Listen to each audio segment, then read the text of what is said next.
Hello, everyone, and welcome to the Tavern. I'm the Dapper Bard, and today we're going to discuss High Score, the Netflix video game documentary, which is a pile of burning garbage.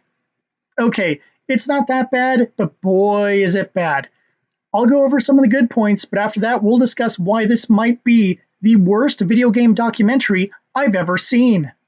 First, the interviews are pretty good. There are a lot of people associated with the industry, both in America and in Japan. Some of these people are very hard to get for interviews, so it is nice to see them grab people you don't normally get to see. And the variety of people works well for the variety of topics they discuss. Number two, the transitions were pretty fun, and some of the animation work used to reenact certain scenes was nice. But, it doesn't really add a lot to the documentary overall, just something to keep your eyes busy. Number three, they do discuss video game history from the late 70s through the mid 90s and go over the major parts of the early days, the 8-bit and 16-bit eras. So, that's a good starter point for the history of video games. Number four, Charles Martinet is the narrator. You would know him as the voice of Mario. And, that's clever. Let's get the voice of Mario to be the narrator. It's super cool. Not that he uses the Mario voice and you really wouldn't know it's Mario, but hey, it's Charles Martinet. It's cool, right? Oh, man, I'm really running out of positive points about this documentary. Number five. Don't tell me. I got this. It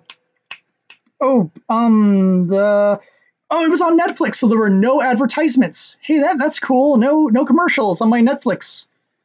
Man, I can't even come up with a fifth one. I'm sorry. That's the best I got. Let's talk about why this sucks. Number one, no coherent narrative. This drove me up the wall. We're jumping around time. Tell the story in order, the events in order, but it's like, hey, we have 4 different topics, and we're just going to move up and down the timeline in a confusing, annoying way, like it's as if they had made this in order, cut it, and then just swirled it around on a spirograph and said, there we go, that's how you tell a story, that's coherence.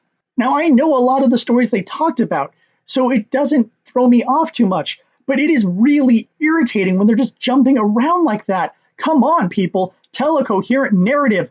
It's a freaking documentary. You're supposed to be telling a story. Tell the damn story. Number two, the video game tournaments. This has nothing to do with the history of video games. If you want to talk about how video games went from some niche tournament at someone's local arcade into huge Major League Gaming competitions, then make that its own documentary. But don't sprinkle that in there and make it seem like these little competitions really meant much to the overall gestalt of the history of video games, because they didn't. As a kid, I was aware of 2 tournaments. The one from the Wizard, which of course was based on the real life Nintendo tournament, and the one for Street Fighter 2, because that Street Fighter 2 tournament thing was everywhere. You could not escape that, and I wanted to enter, but I didn't think I was good enough. However, the competitions themselves do not add to the overall narrative of the history of gaming, but merely a subculture of the history of gaming, which would have made an interesting documentary in and of itself, but instead we'll just sprinkle it in and again confuse the narrative even more as we're jumping between someone training for a tournament over the course of weeks or months and major events occurring over the course of years. Coherence! Come on! Get to it! Okay, number 3 is a big one for me. They did not discuss Ralph Baer. Ralph Baer is essentially the granddaddy of console designers.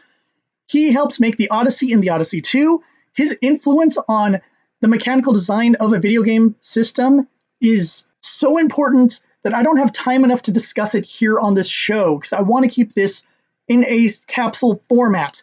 But you can find discussions about him online everywhere. He is super important. They didn't discuss him whatsoever. Oh, we'll get a 10-second clip on Channel 4, a general footnote in the history of video games. We'll get that. Ralph Baer, super important to video games? No, we're not going to do our research. We have no idea who that guy is. We're not going to discuss him. I mean, on that note, there are many things that needed a bigger discussion that are just kind of glossed over, like the importance of home Pong. Pong was popular in the arcades and at bars and things like that. But home Pong, when Pong could be played on your TV, That set the stage for video game consoles to actually be a thing, not discussed. Goings-ons and the behind the scenes at Atari and all the insane drama, not discussed. We skip so many things. We do have a section on a video game I've never heard of called Gay Blade, and I hope that guy does find his code. I hope that game resurfaces.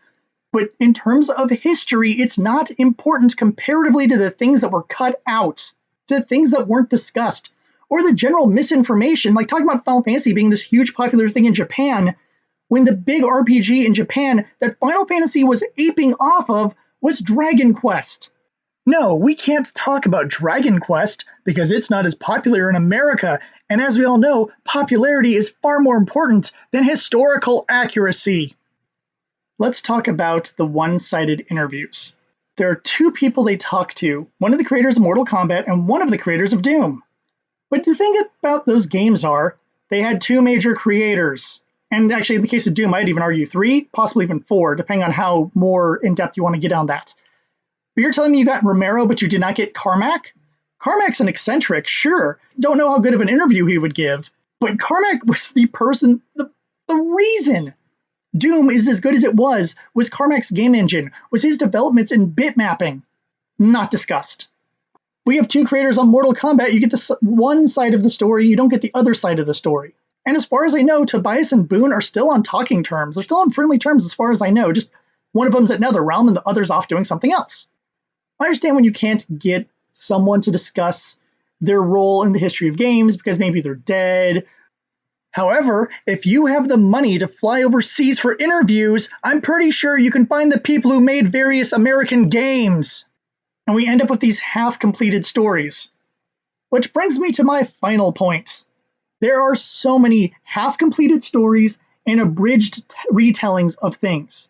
I did my master's thesis on media self-regulation, and I did a huge section of it on the ESRB. So, when I saw the section, the little tiny segment they did on the congressional hearings and the formation of the ESRB, I had to prevent myself from yelling at my TV because of how much they were abridging it. There was so much more to that story that could be in its own episode. It would have been a great episode. There are people online who've done better versions of retelling that. I could spend an hour retelling you. It's so good and so important and had so much lasting impact that to this day, not only is the ESRB still around, but the legal precedents set during that time have then been challenged in court cases since then that have also helped establish self-regulation and what is acceptable to sell to the public. As I said before, most of the Atari story is just left on the floor and never discussed. But in terms of RPGs, it's great that you got Richard Garriott. It's nice that you got the Williamses from Sierra, but then they just kind of stop at a certain point and don't go into discussing how the genre evolved. Things like the Gold Box games. How about the impact of JRPGs and how those grew a niche market that grew into a major market? How about the fact that some of the companies that made PC RPGs went off to become much larger companies like BioWare? We have so much history and so much information, and they just chose to just kind of abridge it and slide along. And whatever, you got the general gist of it, I guess. Or how about the fact that when we go and talk about the Sega campaign, we don't go discuss Nintendo's counter campaigns. Yes, they had counter campaigns, most of which are pretty stupid and feel a little bit hello, fellow kids. But that's okay, it's Nintendo, and that's kind of Nintendo's role and everything. It feels like this was half the story, like as if they're going to say, oh, don't worry, Season 2 is going to fill in the gaps. I don't want a Season 2. I don't even want this Season 1. This documentary is so haphazard, and with all the money they obviously spent on it, it baffles me how it could have come out so bad. When people do this for almost free on the internet and have done amazing jobs, you would get so much more out of Did You Know Gaming, Gaming Historian, My Life in Gaming, any other person who does history of, not to mention the retrospectives onto specific video game franchises. There's some amazing retrospectives on YouTube about various game franchises, and the one that makes it to a mass market is the dumpster fire called High Score.